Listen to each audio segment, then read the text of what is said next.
బోధించేవారు మరియు వినేవారు తీసుకోవాల్సిన జాగ్రత్తలు అనే పాఠాన్ని మనం చూద్దామండి. అంటే వాక్యాన్ని బోధించేవారు అంటే ఉపదేశించేవారు ఎటువంటి జాగ్రత్తలు తీసుకోవాలి దేవుని వాక్యాన్ని బోధించేటప్పుడు, అదేవిధంగా వాక్యాన్ని వినేవారు కూడా ఎటువంటి జాగ్రత్తలు తీసుకోవాలి అన్న విషయాన్ని మనం ఈరోజు నేర్చుకోవటం ప్రయత్నం చేద్దామండి. ముఖ్యంగా మనం దేవునికి వాక్యము అంటే దేవునికి ఆజ్ఞలు మనం అంగీకరిస్తే పూర్ణ హృదయంతో లేకపోతే భయభక్తులతో అంగీకరిస్తే దేవుడు మనకు లాభాలను ఇస్తాను అంటున్నాడండి. ఒకవేళ దేవుని వాక్యాన్ని తిరస్కరిస్తే అది మనకి నాశనం కలగజేస్తాదన్న విషయాన్ని దేవుని గ్రంథం చాలా తేటగా తెలియపరుస్తుందండి. అందుకనే సామెతల గ్రంథము 13వ అధ్యాయము 13వ వచనంలో చూసుకుంటే, ఆజ్ఞను తిరస్కరించేవాడు అందువలన శిక్షనుందును. ఏంటంటే ఆజ్ఞను తిరస్కరిస్తే శిక్షణ ఉంటారంటండి. అదేవిధంగా ఆజ్ఞ విషయమై భయభక్తులు గలవాడు లాభం పొందడు. అంటే దేవుని యొక్క వాక్యాన్ని దేవుని యొక్క ఆజ్ఞల్ని మనం అంగీకరించి భయభక్తులు గల వాటికి లోబడి ఉంటే మనం లాభం పొందుతాము అన్న విషయాన్ని దేవుని గ్రంథం మనకి చాలా తేటగా స్పష్టంగా తెలియపరుస్తున్నాను. ఎందుకంటే బోధించేవారు లేకపోతే వినేవారు జాగ్రత్తలు ఎందుకు తీసుకోవాలంటే దేవుడు ప్రతి విషయానికి లెక్క అడుగుతాడన్న విషయాన్ని మనం మర్చిపోకుండా, దేవుడు అన్ని విషయాల్లో క్యాలిక్యులేటర్ గా ఉంటాడు, అన్ని విషయాల్లో లెక్కలు వేస్తాడు అన్న విషయాన్ని మనం మర్చిపోకూడదు. అందుకని నిర్మకాండం 30వ అధ్యాయంలో మనం చూసుకుంటే, నిర్గమకాండం 30వ అధ్యాయము 11 నుంచి 16 వచనాల వరకు మనం గమనిస్తే అక్కడ దేవుడు కొన్ని లెక్కలు ఉంచాడండి. అంటే దేవుడు గ్రంథాన్ని మనం పరిశీలన చేస్తే ప్రతిదానికి లెక్క ఉంది, ప్రతిదానికి ప్రామాణికం ఉంది అన్న విషయాన్ని మనం మర్చిపోకూడదు. అది దేవుడు ఏమి ఇచ్చినా సరే దానికి ఒక పరిధి ఇచ్చాడండి. ఆ పరిధిలోనే మనం ఉండాలి, పరిధి ప్రకారంగా మనం చెయ్యాలి, ఆచరించాలి అన్న విషయాన్ని దేవుడు స్పష్టంగా మనం తెలియపరిచాడు.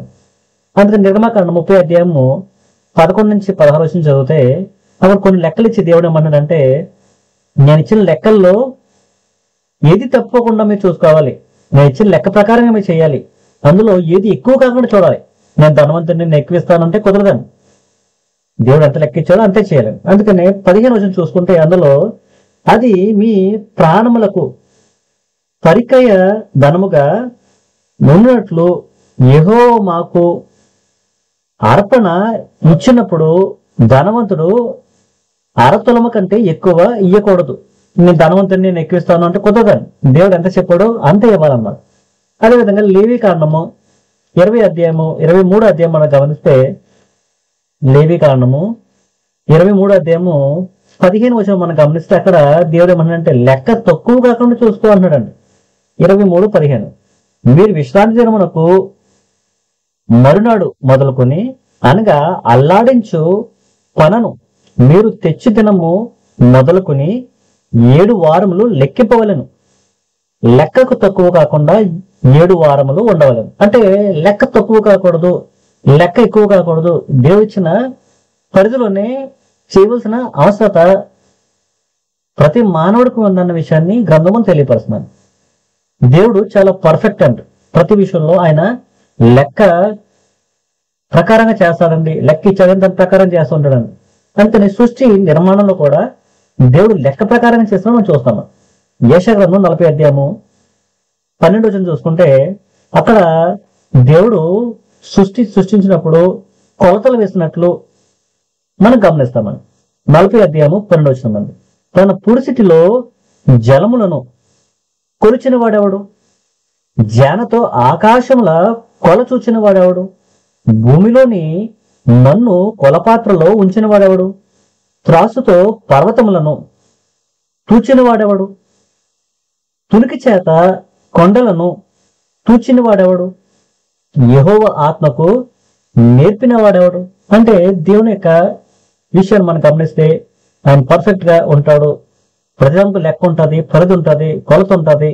ఆ కొలత పరిధిలోనే దేవుడు చేస్తాడన్న విషయాన్ని మనం గమనించుకోవచ్చు. ఉదాహరణకి మన గ్రంథంలో చూసుకుంటే ప్రతి విషయంలో లెక్క ఉందండి. ఓడ నిర్మాణంలో అంటే నోవాహు యొక్క ఓడ నిర్మాణంలో దేవుడు లెక్క ఉంచాడండి. ఎన్ని ఆరలు ఉండాలి, ఏ చెక్క వాడాలి, ఎన్ని కిటికీలు ఉండాలి, ఎన్ని తలుపులు ఉండాలి అన్న ఓడ నిర్మాణంలో లెక్కలించినట్టు మనం చూస్తాము. అదేవిధంగా సొలొమోను కట్టించిన మందిరంలో కానీ ఇంకా ఏ పరిస్థితి చూసుకున్నా సరే, ఎక్కడ చూసినా సరే దేవుడు లెక్క ఉంచినట్టు మనం చూస్తాము. మానవుల యొక్క జీవితాన్ని కూడా పరిశీలన చేస్తే మానవుడు పుట్టుక నుంచి చనిపోయే వరకు, మరణించిన వరకు లెక్క ఉంటుందండి. 8 దినాలు జీవించాడు. జీవిత కాలంలో అనేక లెక్కలు ఉంటాయండి. ఎంత ఎత్తుంది అదో లెక్క అండి, ఎంత బరువు ఉన్నాడు అదో లెక్క. మన రక్తానికి ఒక లెక్క ఉందండి.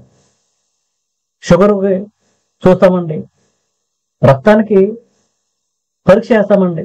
అప్పుడు షుగర్ లెవెల్స్ మనం చూస్తామండి, దాని పరిధిలో ఉన్నాయో లేదో మనం చూస్తామండి. ప్రతిదానికి ఒక పరిధి ఉందండి.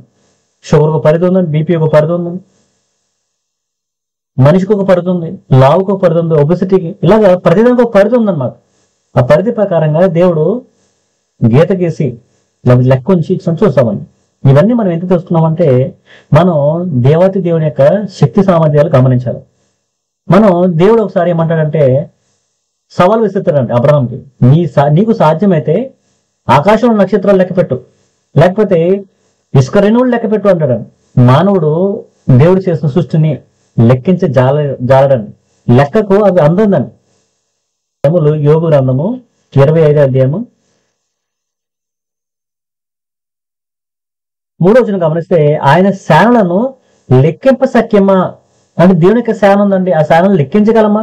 లెక్కించలేమండి. దేవుడు చేసింది ఏది మనం లెక్కించలేము, జాలము. మనిషిలో చూస్తే ఎన్నో నరాలు ఉంటాయండి, వేల కొలత నరాలు ఉంటాయండి. రక్తంలో ఎన్నో కణాలు ఉంటాయండి, వాటిని మనిషి లెక్కించగలడు. కానీ దేవుణ్ణి ఏం చేస్తున్నాడంటే మనిషి ఆ దేవుణ్ణే లెక్క చేయట్లేదు అంటుంది. ఇర్మియా గ్రంథంలో 2వ అధ్యాయము 32 వచనం. ఇర్మియా గ్రంథము 2వ అధ్యాయము 32 వచనం.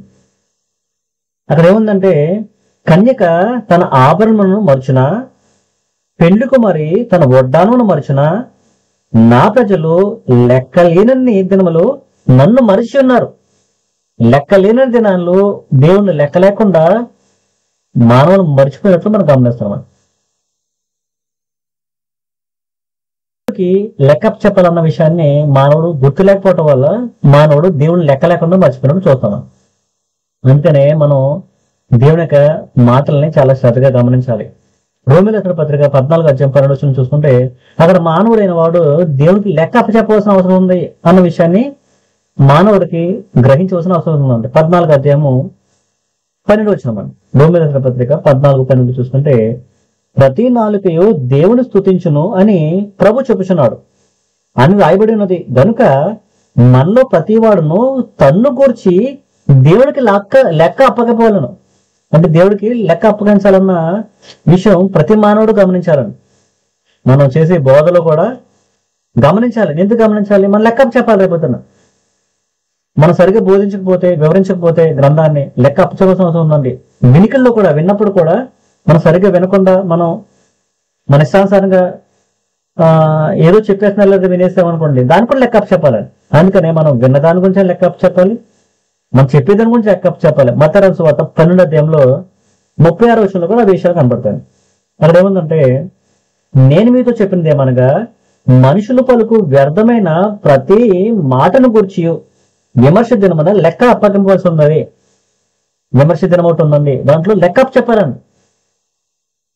అందుకని మనం ఏం చేయాలంటే, దేవుడు లెక్కలు వేస్తాడు. ప్రతిదీ కొలమానం ఉంది, దానికి పరిధి ఉంది. ఆ పరిధి ప్రకారమే మనం ఆచరించాలి, బోధించాలి, వినాలి, చెయ్యాలి. ఆ పరిధి దాటి వెళ్తే మనం నాశనం అవుతుంది, ఆ పరిధిలో ఉంటే మనకు లాభం ఉంటుంది అన్న విషయాన్ని మనం గమనించవలసిన అవసరం ఉందాం. అందుకనే బోధించేవారు మరియు వినేవారు తీసుకోవాల్సిన జాగ్రత్తలు ఏంటి అన్న విషయాన్ని మనం ఈరోజు నేర్చుకోవడంతో ప్రయత్నం చేస్తున్నాము. మనం దేవుని యొక్క సామర్థ్యాన్ని, దేవుడి కెపాసిటీని మనం గమనించి మనం నేర్చుకోవాలండి. దేవుడి కెపాసిటీ ఏంటండి? దేవుని కెపాసిటీ ఏంటంటే మానవుల యొక్క తల వెంట్రుకలను లెక్క పెట్టిన వాడు అండి. ఈరోజు ఒక వెంట్రుక రాలిపోతే దేవుడు తెలుసండి, ఒక వెంట్రుక మొలుస్తుందని దేవుడు తెలుసండి. అందుకని లోకాసు వార్త 12వ అధ్యాయము 7వ వచనంలో మనం గమనిస్తే, మీ తల వెంట్రుకలన్నీ లెక్కింపబడి ఉన్నవి. మన తల వెంట్రుకలను మనకే తెలియదండి, మన సొంత తల వెంట్రుకలు. అటువంటిది దేవుడు కెపాసిటీ ఏంటంటే నా ఒక్కటే కాదండి, భూమి మీద ఉన్న ప్రతి మానవ జాతి యొక్క తల వెంట్రుకలు లెక్కించేవాడండి ఆయన. అంత కెపాసిటీ గలవాడండి. ఆయన కెపాసిటీని మనం తక్కువ అంచనా కూడా. అందుకనే ఆయన లెక్కలు వేసేవాడు ఆయన లెక్కలు కట్టేవాడు. మనం ఆయన లెక్క అప్పచెప్పవలసి ఉంది. ఆయన్ని మనం లెక్క లేకుండా మర్చిపోకుండా ఉండాలి. ఆయన ఉపదేశానికి లోపడాలి.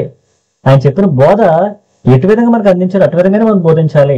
అదేవిధంగా మానవుడైన మనకి ఆ బోధన ఎలా వినాలి అని దేవుడు మనకు అప్పచెప్పాడో అలా వినేవారంగా ఉండాలన్న విషయాన్ని మనం మర్చిపోకూడదు. అందుకని మొట్టమొదటిగా మనం ఏమి నేర్చుకుందామంటే బోధించేవారు తీసుకోవాల్సిన జాగ్రత్తలు. బోధించేవారు ఎటు విధమైన జాగ్రత్తలు తీసుకోవాలి అని గ్రంథం మనం తెలియపడుతున్న విషయాన్ని మొదటగా మనం చూద్దాం. మత్తయి రాసిన సువార్త 24వ అధ్యాయం 24వ వచనం మనం గమనిస్తే మనం అనుకోవచ్చండి, బోధించే వారందరూ బైబిలే బోధిస్తున్నారు కదండి, అందరూ క్రైస్తవులే కదండి, ఏది బోధిస్తే ఏముంది అని అనుకోవచ్చండి. కానీ యేసుప్రభు వారు మత్తయి రాసిన సువార్త 24వ అధ్యాయము 24వ వచనంలో యేసుప్రభు వారు ఏమంటారంటే స్వయాన ఆయన బ్రతుకున్న కాలంలోనే ఏమంటాడంటే అబద్ధపు క్రీస్తును అబద్ధ ప్రవక్తలను వచ్చి సాధ్యమైతే ఏర్పరచబడిన వారిని సైతము మోసపుచ్చుటకై గొప్ప సూచక్రియలను మహత్కార్యములను కనపరచరు. అంటే అబద్ధ ప్రవక్తలు, అబద్ధ బోధకులు, అబద్ధ క్రీస్తు వచ్చి ఏం చేస్తారంటండి, మోసపుచ్చుతారంటండి. సాధ్యమైతే ఏర్పరచబడిన వారిని కూడా మోసగిచ్చే వారి యొక్క శక్తిని లేకపోతే అబద్ధ బోధని సూచక్రియల్ని వాళ్ళు కనపరుస్తారు అన్న విషయాన్ని యేసుక్రీస్తు వారు మాట్లాడుతున్నారు. అదేవిధంగా 2 పేతురు పత్రిక 2వ అధ్యాయము 1వ వచనంలో కూడా మనం గమనించవచ్చు. మరియు అబద్ధ ప్రవక్తలు ప్రజల్లో ఉండరు, అటువలనే మీలోను అబద్ధ బోధకులు ఉండరు. ఏంటంట, అబద్ధ ప్రవక్తలు ఉన్నారన్నప్పుడు ఇప్పుడు అబద్ధ బోధకులు ఉంటారు అంటే ఖచ్చితంగా అబద్ధ బోధకులు ఉంటారన్న విషయాన్ని మనం గ్రంథంలో తెలుసుకోవచ్చు. అందుకనే ఈ బోధించేవారు తీసుకోవాల్సిన జాగ్రత్తలు ఏంటంటే వారు బోధించే బోధ దేవుని యొక్క లెక్క పరిమాణం చొప్పున, ఆయన ఇచ్చిన అపోస్తుల బోధ అనే పరిధి చొప్పున ఆయన దేవుడు యేసుక్రీస్తు వారికి ఏదైతే బోధించారో అప్పచెప్పారో ఆ బోధని శిష్యులకు అప్పచెప్తే శిష్యులు పరిశుద్ధాత్ములు శిష్యులు కలిసి గ్రంథస్థం చేశారని ఆ బోధ యొక్క పరిధిలోనే మనం ఆచరించవలసిన అవసరం ఉన్నదండి. అందుకనే ఈ బోధ పరిధిలో నేను ఉన్నానా లేదా, ఆ బోధ పరిధిలో నేను చెప్పకుండా నా ఇష్టానుసారాన్ని చెప్తే దానికి ఒక తీర్పు ఉంది అన్న విషయాన్ని మనం మర్చిపోకూడదు బోధించేవారు. అందుకనే యాకోబు రాసిన పత్రిక 3వ అధ్యాయము 1వ వచనం చూస్తుంటే నా సహోదరులారా బోధకులమైన మనము మరీ కఠినమైన తీర్పు పొందడమని తెలుసుకుని మీలో అనేకులు బోధకులు కాకుండాడి. అంటే ఏంటంటే అనేకులు బోధకులు కాకుండాడి అని జాగ్రత్త వహిస్తున్నారు. అంటే బోధకులు కావద్దని కాదండి. అంటే బోధకులు అయ్యే ముందు మీరు తెలుసుకోవాల్సిన విషయం ఏంటంటే మనకి కఠినమైన తీర్పు ఉంటుంది. బోధించేవారు చాలా జాగ్రత్తగా బోధించాలి, అబద్ధాలు బోధించకూడదు, కల్పనా కథలు బోధించకూడదు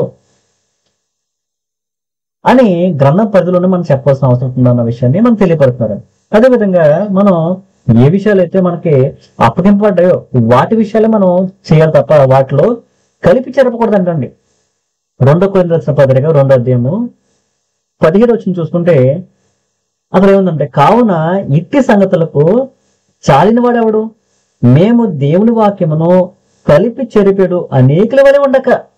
మనం ఎలా ఉండకూడదు అంటే కలిపి చెరిపెడు అనేకల మంది ఉన్నారంట, వారి వలె మనం ఉండకుండా బోధకులైన మనము దేవుని చిత్తానుసారంగా దేవుడు వాక్యం పరిధిలో దేవుడు ఒక పరిధి ఇచ్చాడు, కొలత ఇచ్చాడండి. ఆ కొలత పరిధిలోనే మనం వాక్యాన్ని బోధించవలసిన అవసరం ఉందండి బోధించేవారు. ఇంకా చూసుకుంటే 2వ తిమోతి రాసిన పత్రిక 2వ అధ్యాయము 15వ వచనంలో ఏముందంటే దేవుని ఎదుట యోగ్యునిగాను, మన మనుషుల ఎదుట మనుషులు మెప్పు పొందాలని మనుషుల్ని సంతోష పెట్టాలని మనం బోధలు ఉండకూడదు. కానీ దేవుని ఎదుట యోగ్యులుగా దేవుని ముందు దేవుడు నాకు అప్పచెప్పిన పనిని యోగ్యంగా నమ్మకంగా యథార్థంగా ఉన్నదన్నట్లు ప్రకటించేవాడు బోధకుడై ఉండాలన్న విషయాన్ని గ్రంథం తెలియపరుస్తుందండి. ఏంటంటే 2 తిమోతి రాసిన పత్రిక 2వ అధ్యాయము 15వ వచనం ఏముందంటే దేవుని ఎదుట యోగ్యునిగాను సిగ్గుపడనక్కర్లేని పనివానిగాను సత్యవాక్యమును సరిగా ఉపదేశించేవాని గాను నిన్ను నువ్వే దేవునికి కనుపరుచుకున్నకు జాగ్రత్త పడము. మనం జాగ్రత్త పడాలండి. దేని విషయంలో జాగ్రత్త పడాలంట, దేవుని వాక్యాన్ని సత్యవాక్యాన్ని సరిగా విభజించట్లో. ఈరోజు సరిగా విభజించట్లో లోపాలు ఉన్నాయండి. ఈరోజు విభజనలు తక్కువైపోయినాయండి, కానీ భజనలు ఎక్కువైపోయినాయండి. ఉదాహరణకి పాత నిబంధన కొత్త నిబంధన విభజించాలండి. పాత నిబంధన విషయాలు ఇశ్రాయేలు ప్రజలకు ఇవ్వబడ్డాయన్న విషయాన్ని ప్రతి క్రైస్తవులు గ్రంథం పట్టుకున్న ప్రతి ఒక్కరు అర్థం అవ్వాలండి. అది మనకి ఇవ్వబడిన నిబంధన కాదు, ఇశ్రాయేలు ప్రజలకు ఇవ్వబడిన నిబంధన. కొత్త నిబంధన నేటి క్రైస్తవులకు ఇవ్వబడ్డది క్రీస్తు ద్వారా. ఇది మనం ఆచరించవలసిన నిబంధన. పాత నిబంధన బుద్ధి కలగటానికి, బోధ కలగటానికి, వారికి తప్పు చేశారు, వారికి శిక్ష వచ్చింది, మీరు తప్పు చేయకండి, మీరు శిక్ష అనుభవించకండి అన్న విషయాన్ని చెప్పటాకే మనం పాత నిబంధన ఇవ్వబడ్డది. బుద్ధి కలగటానికి, బోధ కలగటం ఇవ్వబడ్డది.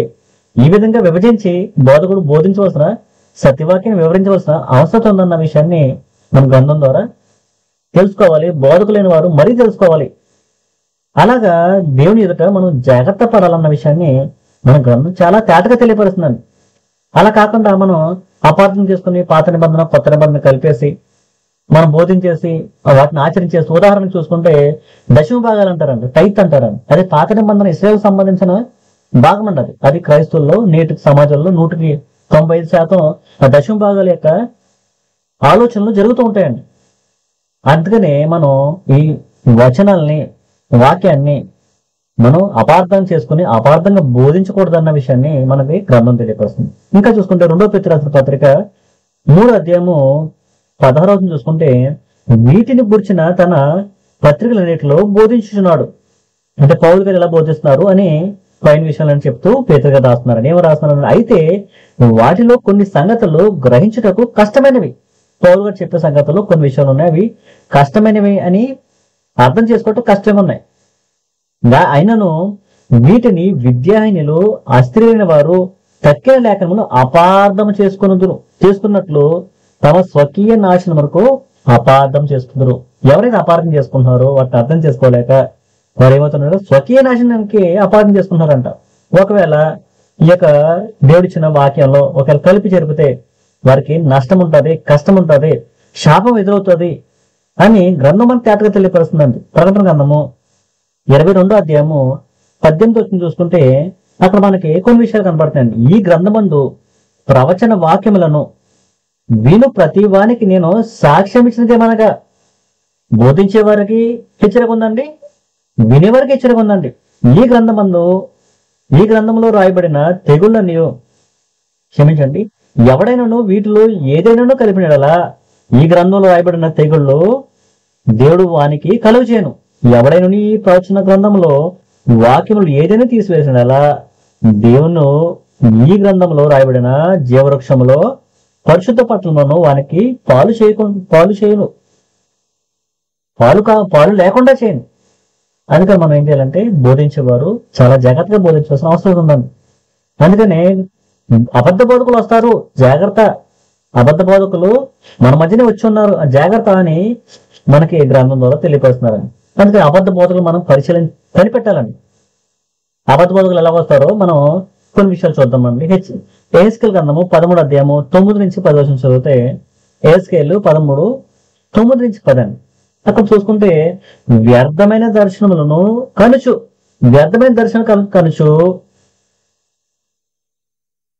నమ్మదగని సోదిగాండ్రి ప్రవక్తలను నేను పగవాడిని, వారు నా జనుల సభలోనికి రారు, ఇశ్రాయేలు సంఖ్యలో చేరిన వారు కాకపోదురు, వారు ఇశ్రాయేలు దేశంలోనికి తిరిగి రారు, అప్పుడు నేను ప్రభువైన యెహోవాను మీరు తెలుసుకుందరు. ఇంకేంటంట, సమాధానం ఏమియో లేకపోయినను వారు సమాధానం అని చెప్పి నా జనులను మోసపుచ్చున్నారు. దేవుడు చెప్తున్నాడండి, అబద్ధ ప్రవక్తలు వస్తారంట, వాళ్ళు వ్యర్థమైన దర్శనం చూస్తారంట, వ్యర్థమైన కళ్ళకు అంటారంటండి, వ్యర్థమైన వాళ్ళు సోదులు చెప్తారంట, సోదుగా అంటారు. అందుకనే మనం ఈ అబద్ధ బోధకులు వచ్చి మోసం చేస్తారు, సోదు చెప్తారు, వ్యర్థమైన కళ్ళకు అంటారు, వ్యర్థమైన ప్రవచనాలు చెప్తూ ఉంటారు, అవి నెరవేరవు అని గ్రంథం తెలియపరుస్తుందండి. మనం ఉదాహరణ చూసుకుంటే మనం ఆంధ్రప్రదేశ్ లో అదేవిధంగా తెలంగాణలో ఎలక్షన్స్ జరిగినాయండి.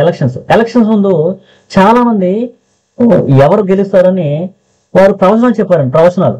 అందులో ఇతర మతస్థులు ఉన్నారండి, మన క్రైస్తువులు కూడా ఎంతో గొప్పగా వారు ప్రవచనం చెప్పారండి. ఏం చెప్పారంటే, వాళ్ళ పేర్లు అయితే నేను చెప్పనండి, వారు ఎవరో మీకు తెలుసు అండి, యూట్యూబ్ లో కూడా ఉన్నాయి వారి గురించి విషయాలు. వారు ఏం చెప్పారంటే, ఇదిగో పరిశుద్ధాత్మ నాతో మాట్లాడుతున్నాడు అని ప్రవచనాలు చెప్పి, పరిశుద్ధాత్మ దేవుడు నాతో మాట్లాడేశాడు, మీకు ప్రవచనం చెప్తున్నాను వినండి, వచ్చే ఎలక్షన్స్ లో కరెంట్ లేకపోయినా ఫ్యాన్ తిరిగేస్తుంది, పెట్రోల్ లేకపోయినా కారు నడిచేస్తుంది, ఇదిగో ఫలానా చోట తెలంగాణలో కేసీఆర్ గారు గెలిచేస్తారు, ఆంధ్రప్రదేశ్ లో జగన్ గారు గెలిచేస్తారు, ఆటంకం ఏమీ లేదు, పరిశుద్ధాత్మ నాతో మాట్లాడాలని ప్రవచనాలు చెప్పారండి. ఎట్టగారికి ఏమైందంటే ఎలక్షన్ జరిగినాయండి. జరిగిన తర్వాత ఏమైందంటే వారు చెప్పిన ప్రవచనాలు ఫెయిల్ అయిపోయినాయండి. మనం గమనిస్తే ఇక్కడ దేవుడు చెప్పిన మాట ఫెయిల్ అయిపోయిందా, లేకపోతే ఈ అబద్ధ బోధకులు చెప్పిన మాట ఫెయిల్ అయిపోయిందా? ఖచ్చితంగా వీళ్ళు అబద్ధ బోధకులు చెప్పిన మాటలు ఫెయిల్ అయిపోయినాయి. ఎందుకంటే దేవుడు ఒక మాట చెప్పాడంటే ఖచ్చితమంటది, ఒక లెక్క ఇచ్చాడంటే ఖచ్చితమంటది. దాంట్లో ఎటువంటి మోసం ఉండదండి. ఇప్పటికైనా మనుషులు ఏం చేస్తారంటే వారు చెప్పిన వారు అబద్ధ ప్రవచనాలు చెప్పారు మనకి, మన మధ్యన వీరు గెలుస్తారు వాళ్ళు గెలుస్తారని, వీరితో దేవుడు మాట్లాడలేదు, వీరు అబద్ధ ప్రవక్తలు, అబద్ధ బోధకులు, అబద్ధ పాస్టర్లు అని గమనించలేక ఇప్పటికి వేల కొద్ది సంఖ్యలో వారి సంఘాలు ఉంటారని. వారు ప్రవచించిన వారు బుద్ధి తెచ్చుకోవట్లేదండి, అదేవిధంగా విన్నవారు కూడా బుద్ధి తెచ్చుకుని వారిని విడిచి రావట్లేదండి. ఉదాహరణ చూడండి, రోమిల పత్రిక 16వ అధ్యాయము. అటువంటి వారి దగ్గర నుంచి మనం విముఖులే రావాలని గ్రంథం చెప్తుందండి. బోధకులు తీసుకోవాల్సిన జాగ్రత్తలు, అదేవిధంగా బోధ వినేవారు కూడా తీసుకోవాల్సిన జాగ్రత్తలు. బోధకులు తప్పు బోధించకూడదు, అబద్ధ ప్రవచనాలు దేవుడు చెప్పాడన్న విషయాన్ని చెప్పకూడదు వాళ్ళు, దేవుడు చెప్పనప్పుడు. రెండోదండి, వినేవారు ఆచరించేవారు వాళ్ళు వెంబడి వెళ్ళకూడదండి. ఏం చేయాలంట? రోమిల పత్రిక 16వ అధ్యాయము 17 చూసుకుంటే, సహోదరులారా మీరు నేర్చుకున్న బోధకు వ్యతిరేకంగా భేదములను ఆటంకములను కలుగు చేయు వారిని కనిపెట్టుండు. మనం కనిపెట్టాలంటే వాళ్ళని, మిమ్మల్ని మీరు బతుమాలు కొడుచున్నాను, వారిని కనిపెట్టండి. అబద్ధాలు చెప్పేవారిని కనిపెట్టండి, దేవుడు ఆత్మ చెప్పింది బోధించింది అని మోసం చేసేవారిని కనిపెట్టండి అని బతుమాలుకుంటున్నాక ఏమన్నారంట? వారి నుండి తొలగిపోడి, వారి నుంచి మనం వేరే సత్యంలోకి రావాలండి, సత్యవాక్యాన్ని మనం లోబడాలి. వారు ఏం చెప్తారంట? సమాధానం ఏమీ లేనప్పుడు ఇదిగో సమాధానం అని వారు ప్రకటన చేస్తారు, జనులు మోసం చేస్తారని యెహెజ్కేలు గ్రంథము 13వ అధ్యాయం 9-10 వచనంలో మనకు కనబడుతున్నాడు. అందుకనే వారు చేసే మోసపు క్రియలకు మనం లోనవ్వకుండా, వారు మోసాలకు మనం గురవ్వకుండా మనం వెళ్ళవలసిన అవసరం ఉందండి. వాళ్ళు ఏం చేస్తారంటే సమాధానం లేనప్పుడు, అంటే వాక్యం ద్వారా సమాధానం అండి. ఎఫెసీయులకు రాసిన పత్రిక 2వ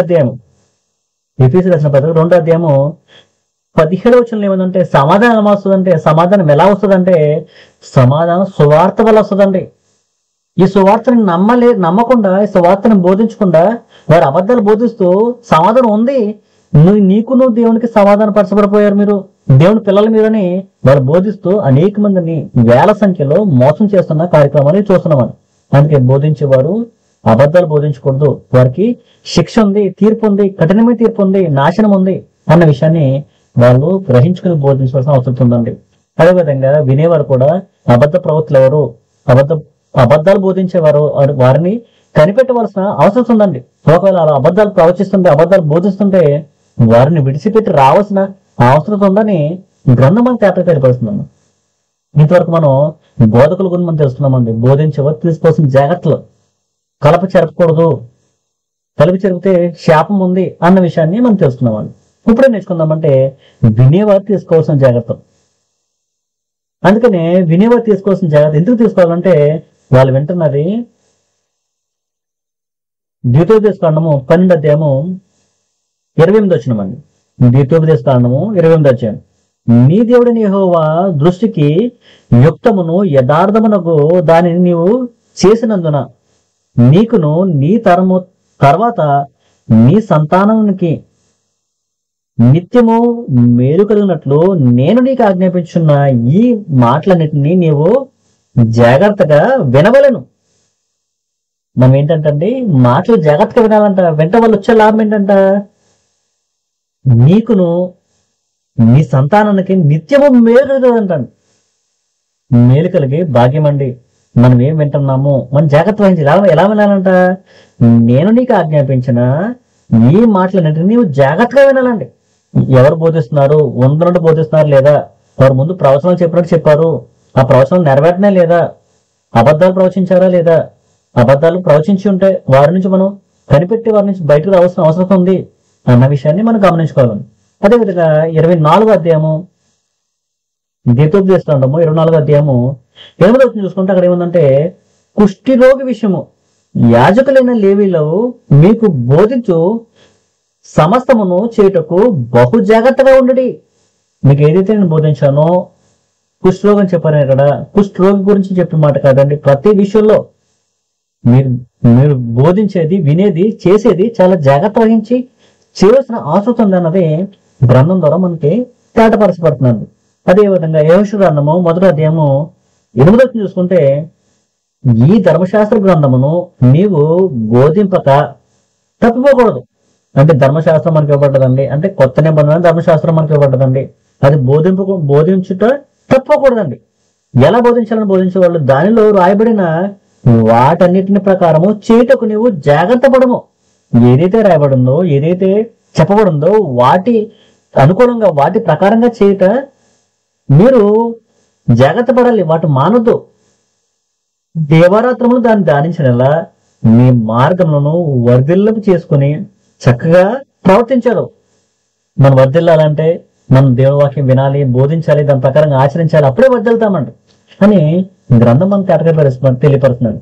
అదేవిధంగా 119వ మనం చూసుకుంటే, వాక్యమును జాగ్రత్తగా చూచుకున్నట్టు వల్ల బోధకుడు ఏం చెప్తున్నాడు, బోధకుడు దేవుని చిత్త ప్రకారం చెప్తున్నాడు లేదా, గ్రంథ ప్రకారం చెప్తున్నాడు లేదా అని జాగ్రత్తగా చూచుకుంటే ఎవరైనా వాళ్ళని ఆ బోధ వారిని కాపాడుతుందంట, వాక్యం కాపాడుతుందంట. ఏం రాస్తుందంటే 119:9 యవనస్తులు దేని చేత తమ నడతను శుద్ధిపరుచుకుందరు, నీ వాక్యమును బట్టి దానిని జాగ్రత్తగా చూచుకున్నట్టు చేతనే కదా. వాక్యాన్ని చాలా జాగ్రత్తగా చూడాలండి. అప్పుడే మనం మన మార్గాల్ని మన నడతల్ని శుద్ధీకరణ చేసుకునే వాక్యం అవుతుందండి. ఇష్టానుసారంగా మనం జీవిస్తూ ఇష్టానుసారంగా దేవుని సన్నిధికి వెళ్ళి ఇష్టానుసారంగా అర్పణలు అర్పించినా ఏం చేసినా సరే దేవుడు అంగీకరించడండి. అందుకే దేవుడు ఏమంటున్నాడంటే, ప్రకటన గ్రంథం ప్రసంగి గ్రంథము 5వ అధ్యాయము 1వ గమనిస్తే, నీవు దేవుని మందిరమునకు పోవునప్పుడు నీ ప్రవక్తన జాగ్రత్తగా చూచుకొనుము. ఏంటంటే విశ్వాసి దేవుని ఆరాధించుకెళ్ళినప్పుడు అతని ప్రవర్తన సరిగ్గా ఉండాలి, గ్రంథ ప్రకారం ఉండాలి, దేవుడు చెప్పిన దాని ప్రకారం ఉండాలి. అందుకే నువ్వు జాగ్రత్తగా చూసుకోను. బుద్ధిహీనులు అర్పించినట్లు బలి అర్పించడం కంటే సమీపించి ఆలకించడమే శ్రేష్టము. అంటే బుద్ధిహీనులు ఇష్టానుసారంగా అర్పించేస్తారండి. వారానికి ప్రతి వారము ప్రభురాత్రి భోజనం తీసుకోవాల్సిన అవసరత గ్రంథంలో దేవుడు రాయించేస్తే నెలకోసారి 6 నెలలకోసారి అర్పణలు అర్పిస్తూ ఉంటారండి. వాళ్ళు ఒక వారం వెళ్తే ఒక వారం వెళ్ళరండి ఆరాధనకి. ఇలాగా బుద్ధిహీనులు చేసినట్లు చేయకుండా, వాళ్ళ ఇష్టానుసారం చేసినట్టు చేయకుండా ముందు సమీపించి ఆలకించడం శ్రేష్టం కదా, విని దాని ప్రకారం చేయడం శ్రేష్టం కదా, దేవునికి ఇష్టం కదా. దేవుని మందిలో పిల్లల ఆలకించి నీ బతుకులు మార్చుకుంటే అని గ్రంథం మనం తేటగా తెలియపరుస్తున్నాడు. ఇప్పుడు మన వాక్యం వెంట వల్ల మేలుందండి, వర్ధిల్తామండి, మనం శుద్ధీకరించబడతాము. మన జీవితమే కాకుండా మన తరాలు రాబోయే తరాలు జీవితాలు మేలుకరంగా మారతాయి అన్న విషయాన్ని వినటం వల్ల మన లాభాలను చూస్తున్నామండి. ఎప్పుడంటండి విని మన బతుకులు మార్చుకుని దేవుని వాక్య ప్రకారంగా మనం ఆచరించినప్పుడు దాన్ని జాగ్రత్తగా చూచుకుని ఎవరో ఎలా బోధిస్తున్నారు, ఆ బోధ కరెక్ట్ గా ఉందా లేదా అని కనిపెట్టి, ఒకవేళ ఆ బోధ సరిగ్గా లేకపోతే దాని నుంచి బయటకు వచ్చినప్పుడే ఆ వినికిడి మనలోని మన యొక్క జీవితంలోనూ అవి ఆశీర్వాదకరంగా మార్చుటకు అవకాశం ఉంటుంది. వినేవారు 2 రకాలుగా ఉంటారన్న విషయాన్ని మన గ్రంథం ద్వారా మనం తెలియపరచబడుతుంది. ఏంటంటే వినేవారు ఎలా ఉంటారంటే 2 రకాలు ఉంటారండి. కొంతమంది ఏమి చెప్తారో విందాము రండి అని అనుకుని వస్తారంటండి. వాక్యం వింటారండి, ఇతనేం చెప్తాడు అతనేం చెప్తాడు అని వింటారు తప్ప దాన్ని ఆచరణలో పెట్టండి గ్రహించరండి. ఎవరు చెప్పినా తాళాడని చూసేస్తూ ఉంటారు అనమాట. అందుకని యెహెజ్కేలు గ్రంథము 33వ అధ్యాయము 30 నుంచి 32 చదువుకుందామండి. మరియు నరపుత్రుడా, నీ జనులు గోడ దగ్గరను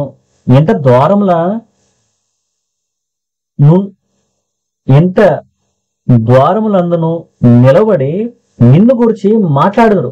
ఒకరినొకరు చూచి పోదము రండి, యెహోవా యొద్ద నుండి బయలుదేరి మాట ఎట్టిదో చూదుము రండి అని చెప్పుకొనుచున్నారు.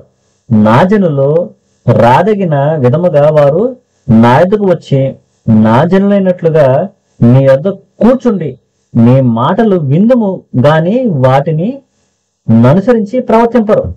వారు నోటితో ఎంతో ప్రేమ కనుపరుతురు గాని వారి హృదయము లాభం అపేక్షించును.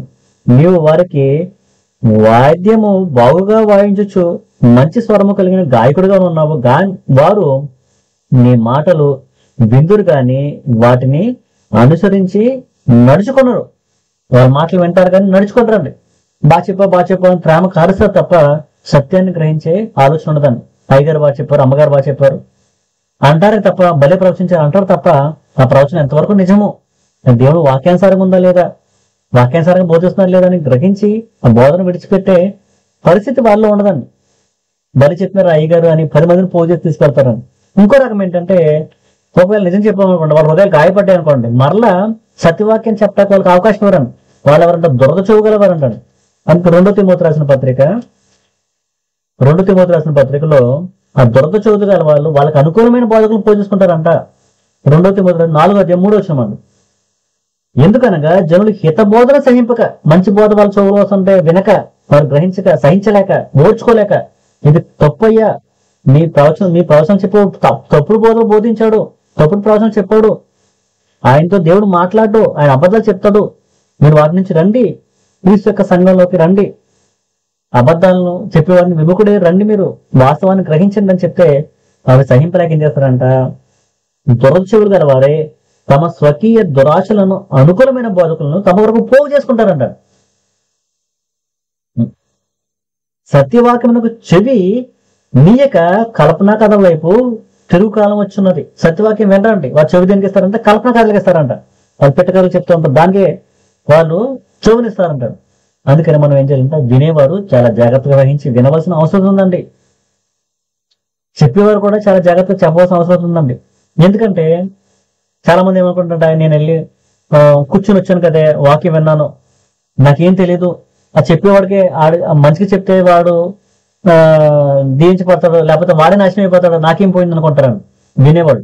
కానీ దేవువాక్యం ఏం చెప్తుందంటే, చెప్పేవాళ్ళకి ఎంత ఎంత తీర్పు ఉందో, బోధించే వాళ్ళకి ఎటువంటి తీర్పు ఉందో, బోధ వినేవాడు ఆ బోధకుడు దగ్గరికి వెళ్ళి వాడి దగ్గర విచారం చేసేవాడు అంతే తీర్పు ఉంటుంది అన్న విషయాన్ని గ్రంథం తేడా తెలియపరుస్తుందండి. ఇందాక చదువుకున్నాం కదండి, దేవుడు బోధకులైన వరకు మరీ కఠినమైన తీర్పు ఉంటుంది కదా. ఆ తీర్పు కేవలం బోధించే వారికి మాత్రమే కాదంటండి, బోధ వినేవారు కూడా అదే తీర్పు అంట, సేమ్ తీర్పు ఉంటుంది అంటండి. అందుకే వినేవారి చేతుల్లో, ప్రతి ఒక్కరి చేతుల్లో దేవుడు ప్రతి భాషలోను వారి వారి స్వభాషల్లో వారు చూసి గ్రహించడానికి, అర్థం చేసుకున్నటకు, వినేవారు గ్రహించడానికి వారి చేతుల్లో దేవుడికి గ్రంథాన్ని, బైబిల్ని పెట్టినట్టు మనం చూస్తామండి. 14 అధ్యాయము 9, 10, 10, 11 చదువుకుంటే మనకు అక్కడ విషయాలు కనపడతాయండి. 14, 9, 10, 11 అండి. యెహెజ్కేలు గ్రంథము 14 అధ్యాయము 9, 10, 11. మరియు ప్రవక్త ఒకడు మోసపోయి ఒక మాట చెప్పినల్లా, ప్రవక్త మోసపోయాడని మాట చెప్పాడని, ఉదాహరణకి పరిశుద్ధాత్మతో మాట్లాడే పరమ గెలిచిపోతాడని తాను మోసపోయి అనేకులు మోసం చేశాడండి. అప్పుడు ఏం చేశారంటే దేవుడు వాడిని మోసం చేస్తారండి.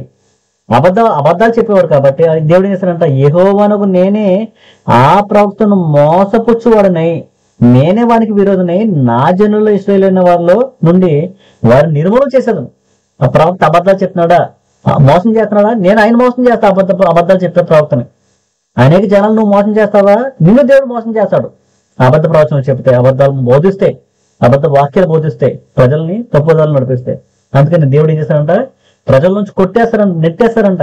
ఇంకా చూసుకోండి 10వ వచనంలో, ఇశ్రాయేలీయులు ఇకను నన్ను విసర్జించి, 11 చూద్దామండి నేరుగా, వారు అలాగూ తమకు కలుగు చేసుకున్న దోషమును శిక్షణ అందుతారు. అబద్ధ బోధకులు వాళ్ళు దోషం శిక్ష అనిపిస్తారంట.